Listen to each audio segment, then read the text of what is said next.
gentlemen, this is the co-main event of the evening. This fight is 3 rounds in the UFC lightweight division. Introducing first, fighting out of the blue corner, a Brazilian Jiu-Jitsu fighter holding a professional record, 29 wins, 8 losses, 1 no contest. He stands 5 feet 10 inches tall, weighing in at 154 1/2 pounds. Fighting out of Houston, Texas, by way of Sao Paulo, Brazil, presenting the number 7 ranked lightweight contender in the world, Charles Oliveira!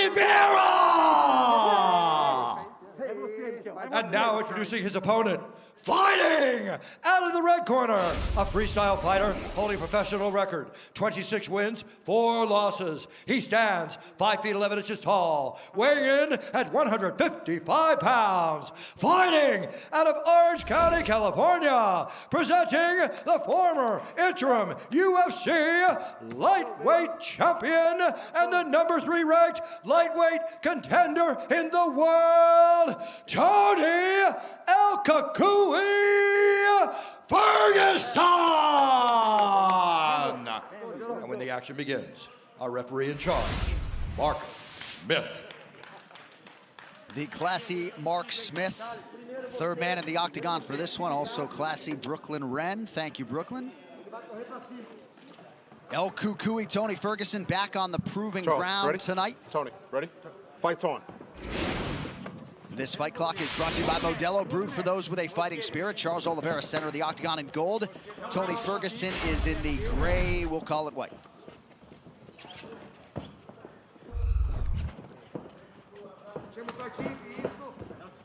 And I know it takes a lot to replicate what Justin Gaethje did to Tony Ferguson, but it seems like the blueprint was out there, right? It's those types of kicks to slow him down and then try to beat him up with a jab, but you will not discourage Tony Ferguson. Nice jab by Tony, now he retreats. Tony has such an unusual style where he switches stances and punches at the same time. Charles Oliveira, though, again, as I was saying before, he's never out of line. Look at his positioning and where he stands. He's always got a good angle. He's just so technically proficient in stand-up and on the ground.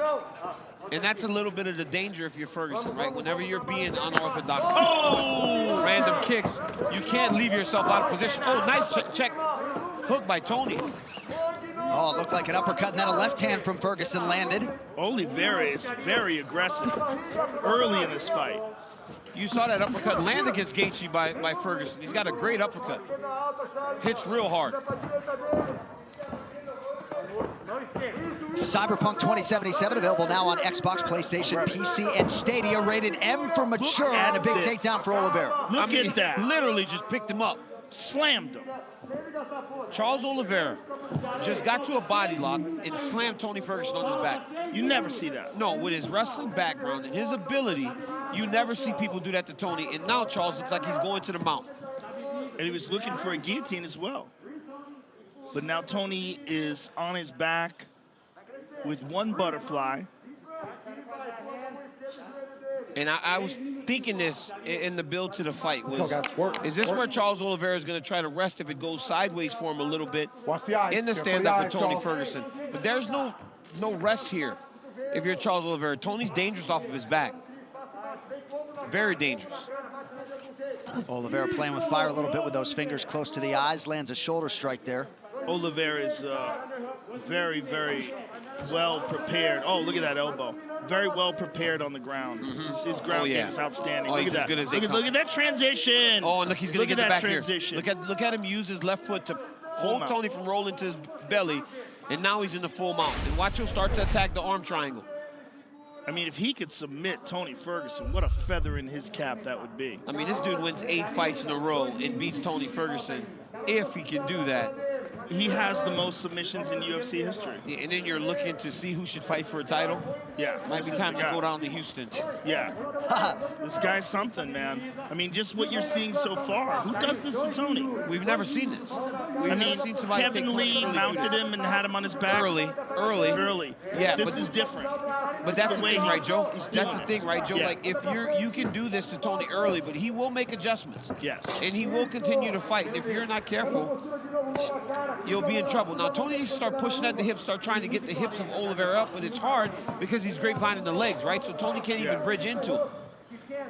Tony's got to just start trying to create action to try to clear a hip, get back to half guard, do something to get Oliveira from this comfortable position. You know, as we've seen Oliveira in the more than a decade inside the octagon and see him grow and mature, we've seen a complete game develop.